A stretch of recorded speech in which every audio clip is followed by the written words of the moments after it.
redemptive suffering. It's suffering for the benefit of other people. In life, there are three kinds of suffering. Three kinds of suffering. The first is the kind of suffering that we bring on ourselves. We do this all the time.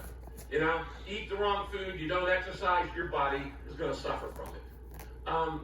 We bring a lot of problems, a lot of suffering we cause because of our poor decisions, words we say, things we do, responses we make in relationships, and bad decisions. And so a lot of suffering we just bring on ourselves from our own poor judgment.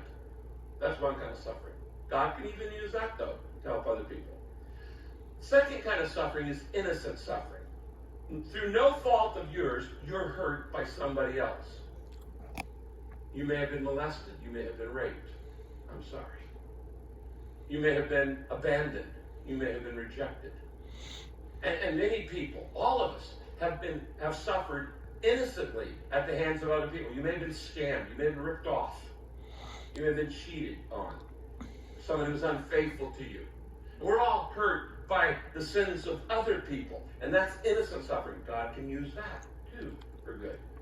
But the highest form of suffering is redemptive suffering, where you choose to put up with pain and problems in order to help other people, in order to bless others.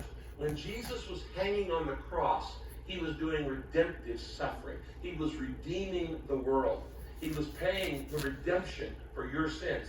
He wasn't dying for his sins. He was dying for your sins. That's redemptive suffering, suffering on the benefit of others.